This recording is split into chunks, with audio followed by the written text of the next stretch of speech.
Okay, guys. So as you see here, this is the conference template, basically for the coursework number 2, which is the writing the conference style paper. As I mentioned to you earlier, the first thing to take in mind is basically to use that template. Okay, that is available for you on GCU Learn. Take it and start writing your paper on it by amending this paper to make use of all the embedded fonts and styles and so on that are actually in it. Do not start your own fresh document, okay? Whatever you will do, you will find that there was going to be differences coming out, okay? So it's best just to start changing the text there and the headings and so on with your own input. What you can do basically is, if you want to start a fresh document and start your paper there, you can start to collate your material in a fresh document. It could be even a single column, just a normal Word document, as you would be writing a typical report or something. So you could be definitely collating things there if you want, if that makes life easy for you, and then transferring that or copying and pasting that into this template here. I'm happy, of course, with that. Whatever makes things easy for you. Okay. Now let's go through basically the thing here. So paper title here, okay. As I've mentioned on the coursework brief, you don't have to use exactly the same title that I provided you with in the coursework brief. It is intended to be an overall kind of topic, or let's say a direction, okay, to work on. So your specific paper title could be, let's say, a subset of that topic. Okay, so it doesn't have to be exactly word by word.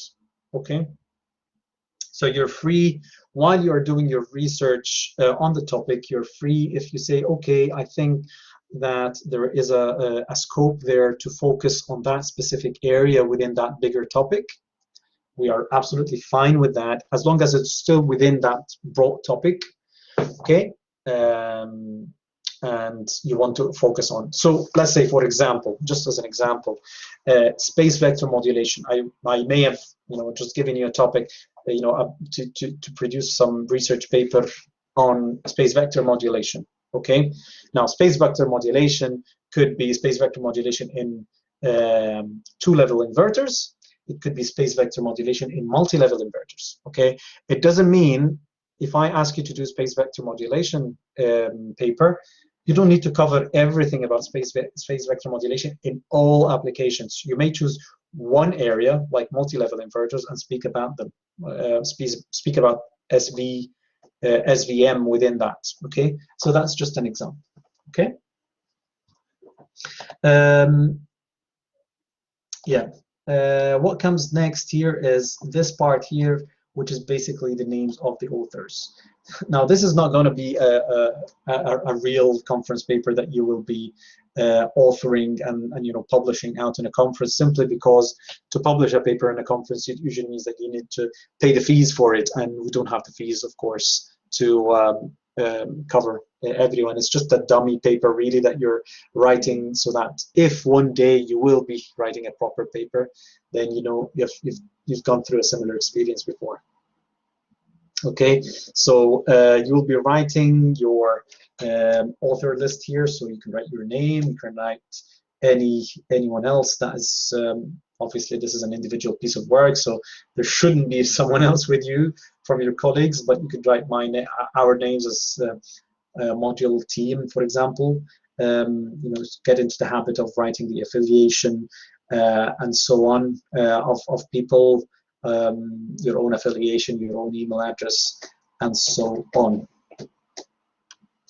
Next key part is the abstract. Okay, now I know that you have gone through probably a similar experience writing abstracts in especially in your honors project. Okay, but let me tell you that out of, like, let's say if we received as staff 100 abstracts, I would say that the satisfactory ones out of them wouldn't exceed 20%. Okay, It's not to shock you really, but it's just to show you how people not get the idea of an abstract. They think that an abstract is just, you know, another introduction section. No, the answer is no. Introduction is different. You can see there, section 1 is introduction. Introduction is different from abstract. This is the first thing you should know. If you are sounding that you're repeating what's in the introduction in the abstract, or what's in the abstract in the introduction, if you are thinking or sounding as repeating that, then please know that you're doing something wrong. Okay? They should not sound similar, at least significantly. Okay?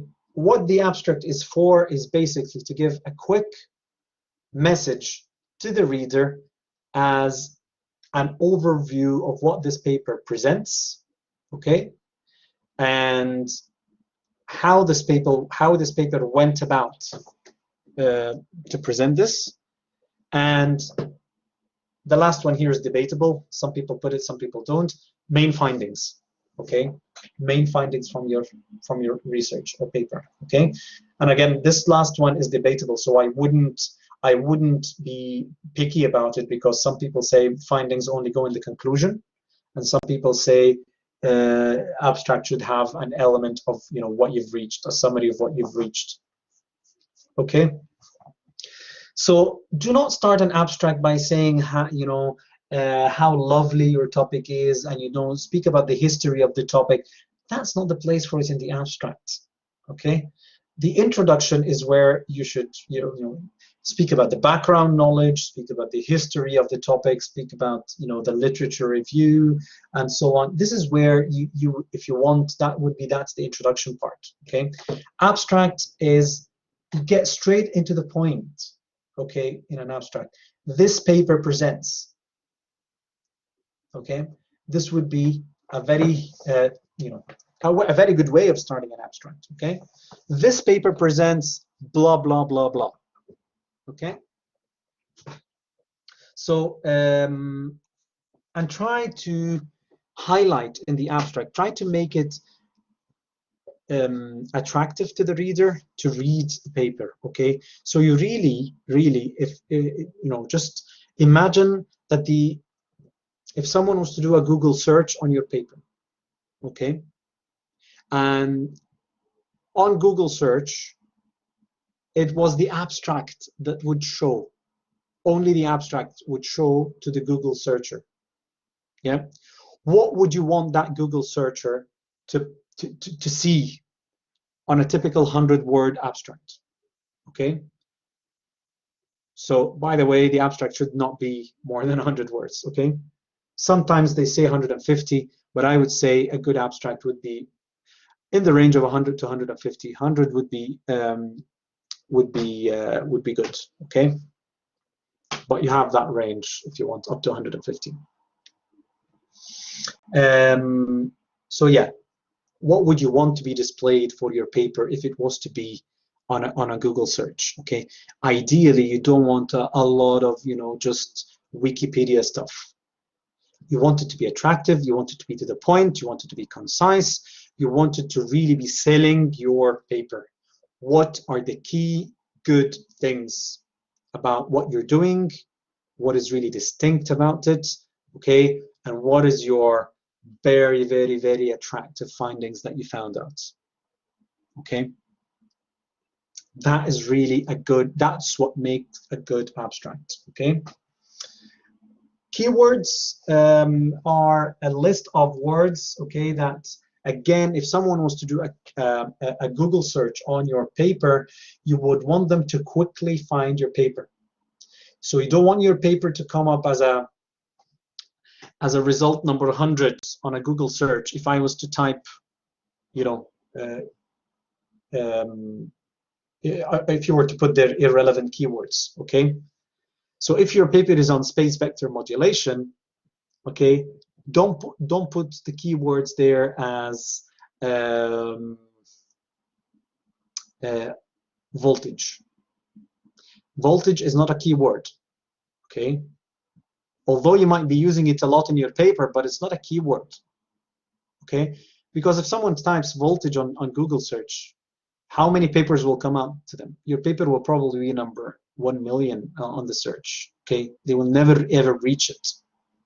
Okay, so again, this is just to give you an example, an indication of what I mean here. Use the key words, okay, that would really make your paper distinct. Order them in alphabetical order. This is another point, okay? Put them in alphabetical order, and typically not more than 4 to 5 keywords. Now, they could be keywords, they could be key statements, but not as in like long statements. They could be short statements of like 3 words or so. This is still counted as a keyword or a key kind of statement there. Okay. Any questions so far, guys? I think I'm just speaking here myself. So, any questions from anyone to break the silence? Not yet. Maybe soon though. Okay. Thanks, Andrew. Okay. Then introduction. Introduction is basically where you're introducing your topic to the reader, basically, okay? So you can put a bit of background, you know, around the topic, okay? You know, so again, going back to my topic about space vector modulation, you know, a bit of background about space vector modulation, i.e., for example, you know, space vector modulation didn't come out of the blue.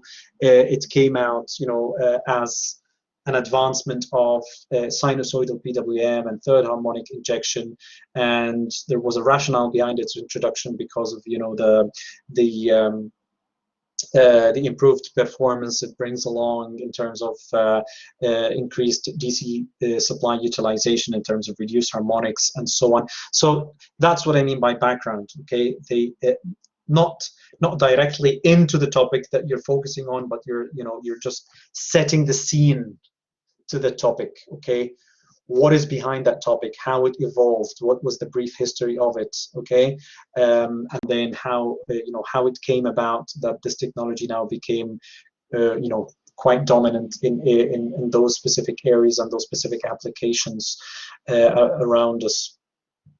What is your motivation from selecting this topic? Why do you think it's a very timely and important topic to study? You can speak, of course, about the most important literature on the topic, okay? So this will all depend on how you actually go on and structure the remaining part of the paper, okay? Some people may want to leave the literature review as a separate section. Fine, I'm not dictating anything here. Some people may want to include the literature review into the introduction section and then leave the remaining sections as to more kind of analytical work.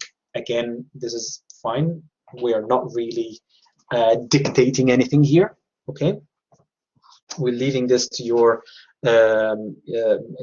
imagination and creativity. But one important thing about the introduction, of course, is to include plenty of references, okay? So do not fall into the trap of just giving statements and claims which you think are they're just coming from your own, from your own understanding of things, okay? Do reference, do paraphrase, very, very important, about plagiarism and similarity indexes and so on. So do consider paraphrasing when you're taking from other papers. Other common things there is do not reference things like lecture slides, okay?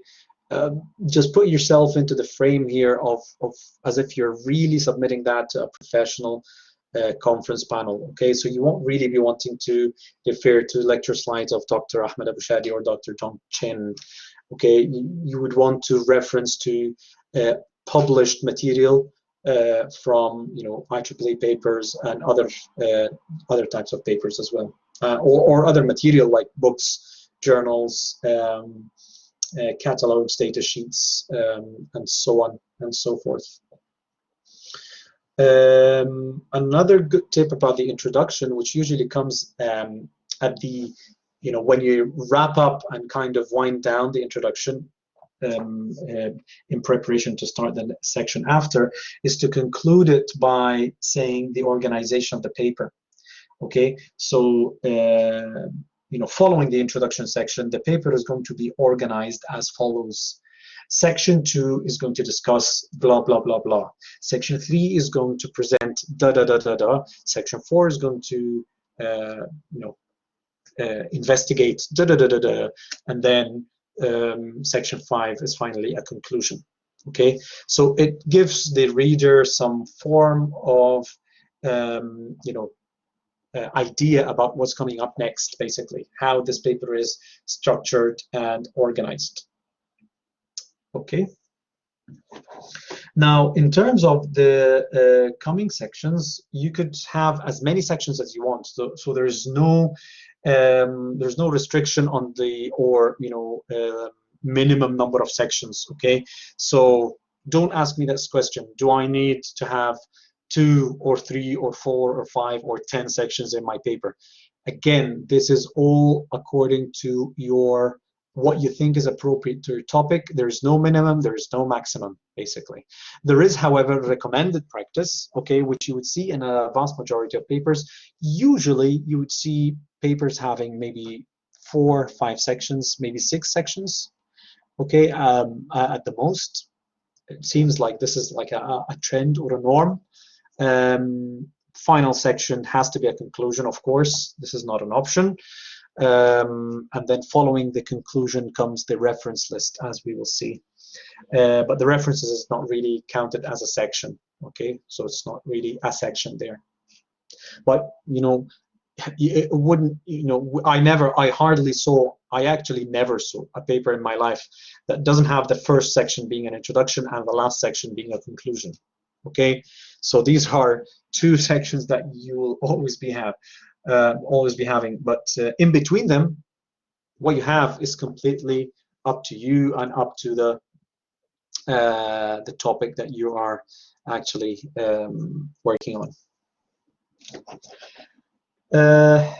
Please do stick to the formatting relating subsections here. So if you want, let's say section 2, you want a subsection under it, it comes like this with a naming of ABC in italic font, as you see here. So do not use your own formatting for subsectioning. Okay. Do read the text there as well, because that text actually, although provides a template as in the form of a shape, but it also provides information as well. So things like about your text, your graphics, how to number equations. So for example, here you can see an equation is usually centered in a line with a right indented number in normal brackets, not brackets, okay? So this is, again, standard IEEE format. We will be looking at all of these things. Are you following these or not? Square brackets come for references, as you know, hopefully, from IEEE referencing. So we're not using here Harvard referencing. You're only using IEEE referencing format. Whenever you're referencing something, you put it in square brackets. If you have multiple referencing, okay, you either do something like this. So if it's, let's say, 2 references, so you would do 7,8 like this, okay. So that's if there are if there are 3 references, 3 or more, so you do 7 to 9, like 7 to 9 like this, or 7 to 10, okay. This is if they are 3 or more. If they're only 2, then they're separated by comma, 7 to 8 like this. If, let's say, you have 3 references, but they are not in order, so 7, 8, and then let's say 10, so 9 has been used somewhere else, okay, then you would want to write them something like this, 7, 8, 10, okay. You can't write 8-10 because 9 is not included, okay. Or you can write 7, 8, 10 to 12, something like this, Okay, that's possible as well. Okay. Needless to say, of course, that references should be mentioned in order. So starting from the introduction section here, okay, the reference that you first refer to would be number 1, and then number 2, and then number 3, 4, 5, 6, 7 in order. Let's say you came in section 2 here, and you want to reference again reference number 1. There is no harm in doing that. You can still mention it number 1. You don't need to mention it again, of course. As a fresh number, you go back and mention it number 1, and then you continue numbering after that. Okay, I think these should be straightforward tips that you should obviously know. Abbreviations and acronyms, always get into the habit that if you're going to use abbreviations and acronyms, then at the point of first mention, they should be expanded in full. Okay. And then the acronym in brackets, and then at any future use in the paper, you're welcome to just use the abbreviation or acronym, okay? But first point of first use, always, always, always, they have to be expanded in full. However, the only kind of exceptions to this are the well-known abbreviations, like, for example, IEEE, okay? So IEEE is far too popular for it to be expanded into the Institute of Electrical and Electronics Engineers. You don't need to write that, okay? Something like PWM. PWM now is well over being popular, that you don't need to write pulse width modulation between brackets PWM, okay? So some of them are very, very popular to the extent that we don't really need anymore to expand them, okay? You would hardly find a professional reading a paper like this that doesn't know what PWM is. It's very unlikely. It's very odd. Okay. Otherwise, always use the convention I've mentioned about expanding at the first point of use. We talked about equations, centering them and numbering them on the right-hand side in normal brackets. Any figure that you use or table has to be captioned. So tables, okay, use the formatting of tables as you see here in terms of font sizes and so on. Tables take captions labeled in the table number above the table, not under the table. Again, this is standard IEEE format. If it's a figure, then it takes a caption that goes under the figure, okay? The convention of naming fig dot is the IEEE style. So the complete naming of the word figure is less popular. So I would avoid using it, okay? Fig dot, and then the figure number is the more standard way of naming figures, whether that is in the text itself or in the actual caption. Okay, now figures put in papers. Let me hint something here. So they should be your own drawings. Okay, figures put in papers should be your own drawings. So if it's like, let's say you found a nice figure that you want to include in your paper from another paper that's like a block diagram or something like this, okay, if it's a standard circuit diagram or kind of a block diagram or so, please do not be lazy and just take it as it is, because that's counted as an academic misconduct. Okay, do take the time to go away and redraw it, okay, in any software that you would like. I personally like to use Microsoft Visio. Microsoft Visio is a very professional software, very, very professional software that you can use to draw circuits. It has libraries within it with things like electronic components, circuit components, different shapes, different blocks, different line styles, everything that you may need and will need to draw something related to our, electrical power domain. So, Andrew. I was just wondering on that point, can you just like edit them quite heavily opposed to completely restart? Because there obviously may be some times where that might not be possible. Okay, let me I'll say the options here. So option number 1 is if it's quite a simple diagram, like a block diagram is also like that, just a few boxes with text in them. Please don't just, that shouldn't really be a complex one to redraw, okay? If you think that it's slightly complex, okay, then, the thing is, it's related to the copyright on the diagram, on the figure, okay? Sometimes the copyright is that it's fully copyrighted, you can't even edit it. Sometimes the copyright is that you can edit, okay? So I'm happy for you if you want to use a diagram or edit it. If you email the author, okay, and even a one-line reply from the author saying that they are happy for you to use it or edit it, that could be fine to append with your paper, okay? So you can put an email, just write them an email, you get a reply, print it off, as a PDF, and just append it to your submitted paper. I'm trying to get you into the habit of what you will actually need in a proper real life situation. If you were to one day, you're put in a situation where at your job, or whether you're doing a research job or whether you're doing a normal job, and you're put into the position of submitting a professional conference paper, this is what you will do.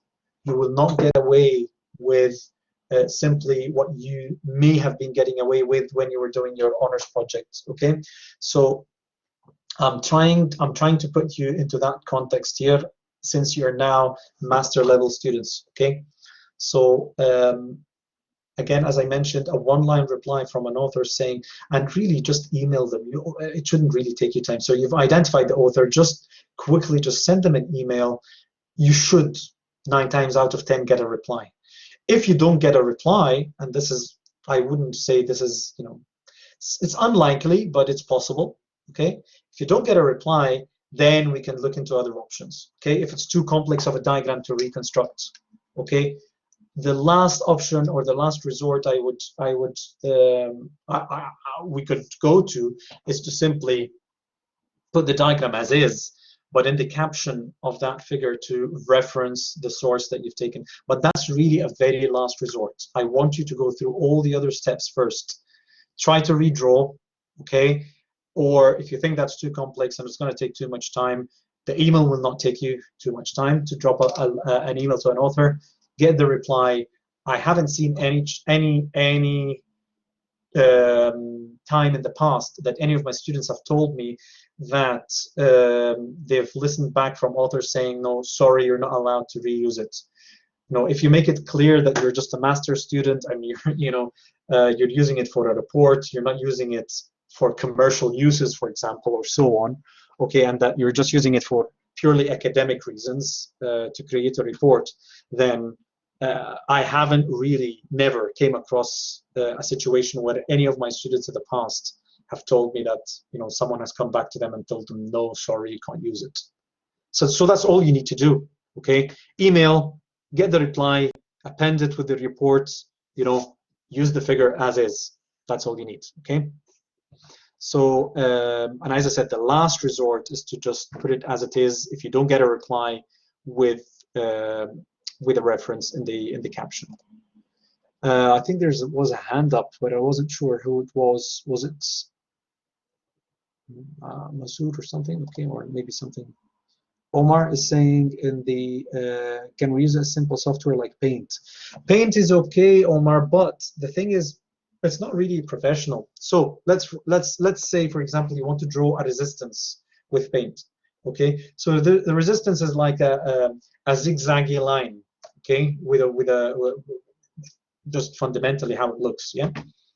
So to draw a zigzag line in Paint, you have to really zoom in. Okay, and get those lines, and keep drawing that zigzag line yourself, part by part, making sure that the angles of those zigzags look quite similar, so that it has a nice shape, nice symmetry of shape. So I wouldn't say not use Paint, but what I'm saying is, one, you're making your life harder, because it's not intended to draw specific highly professional diagrams. Whereas a software like Microsoft Visio is very, very, there's a resistance element there. You can just drag it from a library, put it, and then just connect other elements to it. So I can't say no, Omar. You can use it if you want, but sometimes the diagram, from my experience, they don't come out looking very nicely with Paint. Okay. What else? Acknowledgement.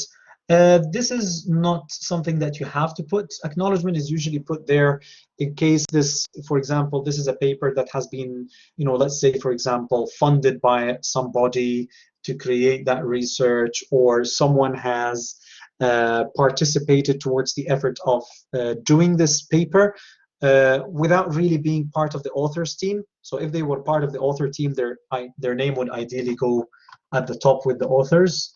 But if they are a person that haven't really authored the paper but have contributed some effort, for example, like a lab technician, for example, that might have helped out with an experiment, okay, so they wouldn't really be included as an author, but they could be acknowledged here. A funding body could be acknowledged, and so on and so forth, okay? So up to you if you want to include that or not. It's not a must, and it's not something that will be awarded any marks for. So it will be just purely an aesthetic thing if you want to put it or remove it. Andrew. Hi, sorry, this is somewhat back to like the previous point, but just see, because this paper we're not actually doing like simulation or something. See, Yeah, I'm if coming to we're that point very shortly, but yeah, okay. yeah, okay. Well, I'll just say it so you can make sure you touch on it then. What if we're wanting to reference results because we're doing research, like, and there's a chart that just shows the, I don't know, a daily load demand or something? Yes, good point. Okay, I was just gonna come to this No bother. after I speak about references. Yeah, okay. Yeah, sure. So I'll speak about references, and I'll come to your point, because it's the main point to me that I want to conclude with.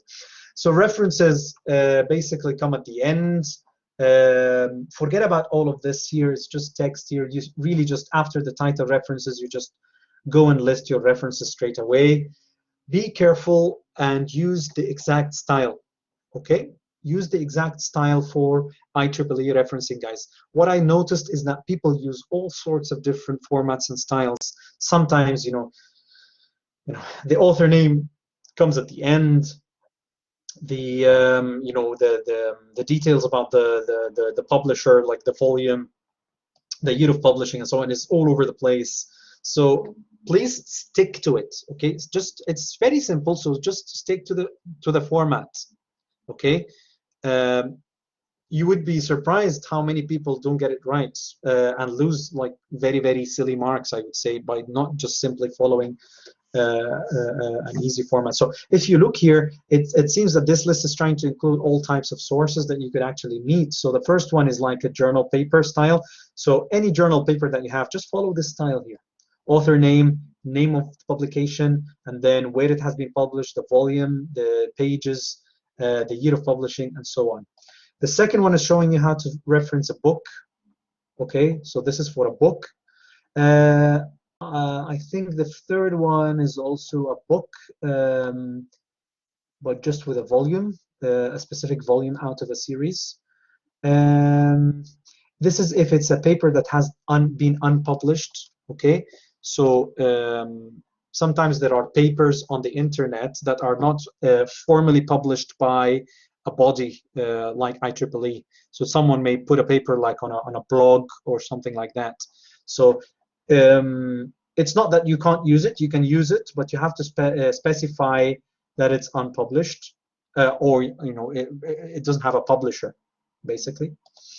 Sometimes some papers are in press. Okay, Madudu, if you just give me a second, I'll come to your question. Some papers are in press. So what does that mean? So some publishers are in the process of finally publishing the paper. So they put like a certain version of the paper online, and they say it is in press, currently in press. If that's the case, then you have to use the format of that. Okay, and you say mention clearly that's in press. For example, in IEEE, when you find some papers will be annotated by being an early access. You will see that a lot when you go on IEEE Explorer Library. if you find a paper is called IEEE, sorry, it's called, or it's tagged by being an early access paper, then this is a typical one in press. Okay, so you would use that format there. The next one I think is just for a digest. Again, maybe you'll not need that one, but sometimes, yeah, I think it's for generally for a conference paper. So number 6, if you're referencing a conference paper, then you can use number 6. And I think, yeah, number 7 is just similar to a book, but it's just like a special type of book, a handbook. Okay. Again, not significantly different from number 2, for example. Yeah. Regarding the reference list, please, when you are considering your references, okay, and especially for our new students that haven't done similar experiences before, or haven't been GCU students in the past, please do not use internet sources, as in like use websites. So put a reference here as in like www.youtube.com. Okay, that's very, very poor practice. Okay, try to minimize the internet sources that you use, as in like just a source that came out of a web page. Okay, always try to use formal publications. I do encourage you to use as much journal papers as possible.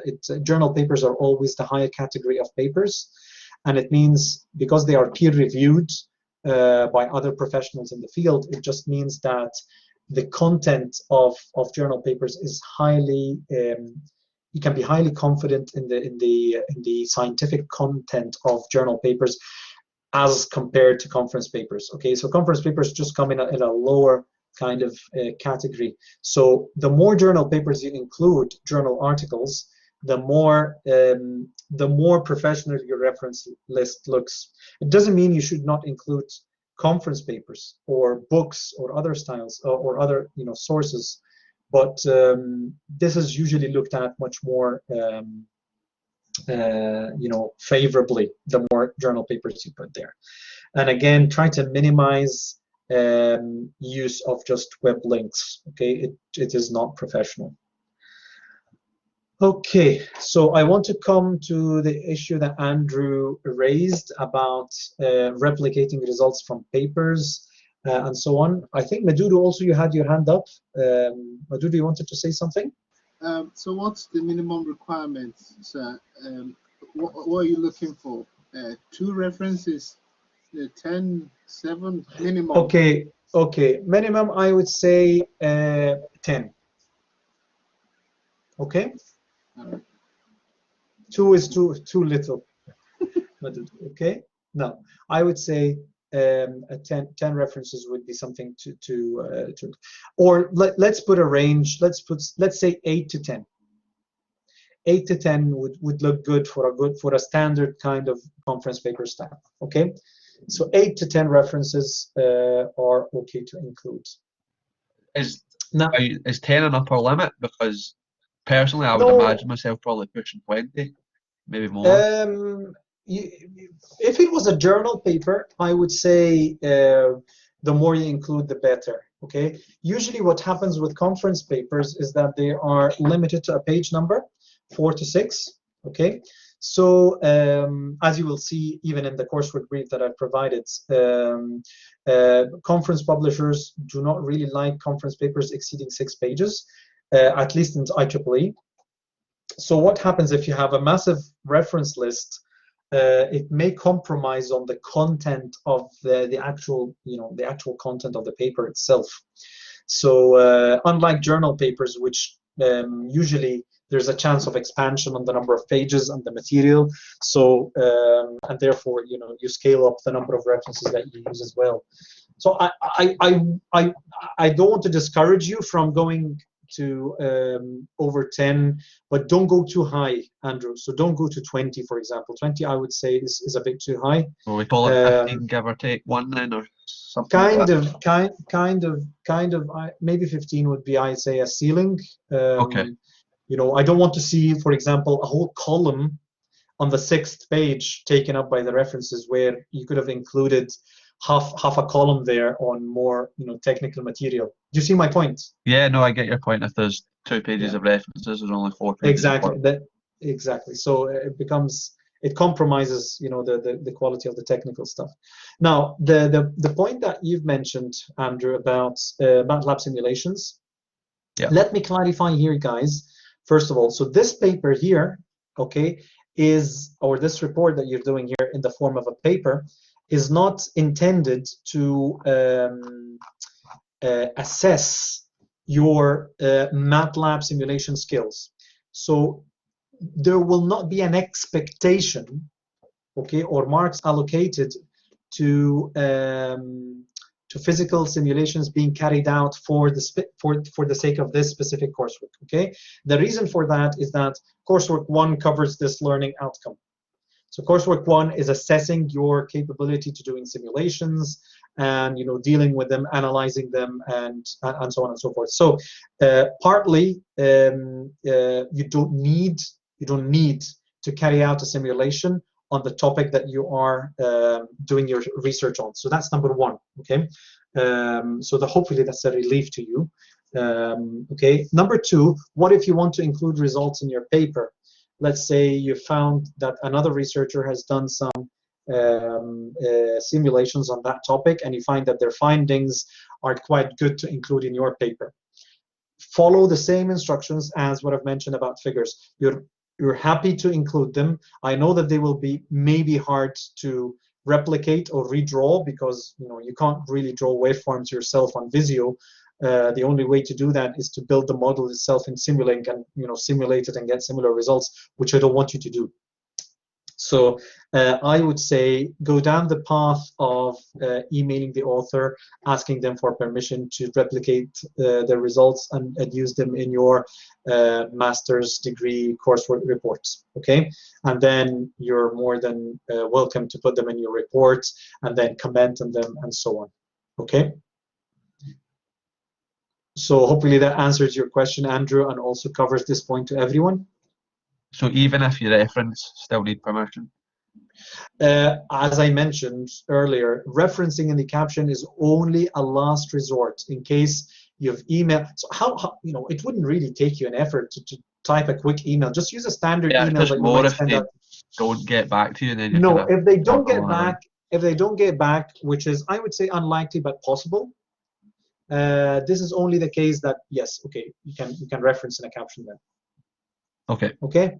Yep. If and I expect they get back, then use the reply. Save it to a PDF, append it to the paper. So when you're submitting your paper and you're putting it all as a one PDF file, just stick it at the end of the paper, so that I know that this is the permission to use that figure. This is the permission to use that figure, and so on. If you think about it, it shouldn't really take you time. Once you've identified all the figures that you really want to use from papers, and you've identified that these are, let's say, 5-6 authors, okay, just use a standard template, email, hi, Dr. da-da-da-da, or hi, Mr. da-da-da-da-da, okay, I've came across your paper, da-da-da-da, and then I'm a master's student at Glasgow Caledonian University, and I'm doing a coursework report, and I want to reuse your figure purely for academic reasons for the report. Would you kindly give me some permission to do this?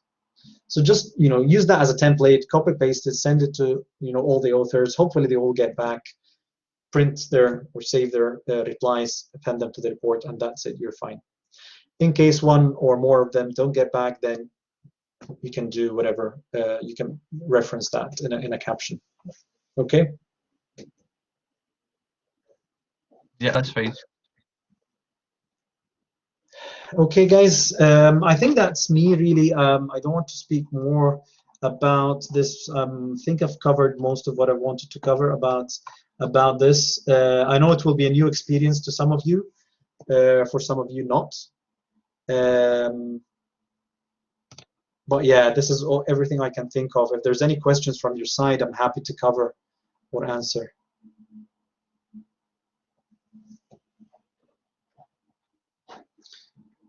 Okay, it sounds like silence, so it seems. So what would be no. the word limit for abstract? The word limit is 100 to 150 words. Okay. Okay. Yeah, thanks. Any other questions?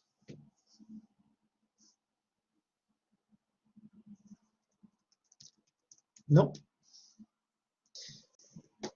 Okay, I'll stop the recording here for this, and you would therefore, I will upload this to you under the coursework 2, so that you have it there as well if you want to listen to it again in your own time.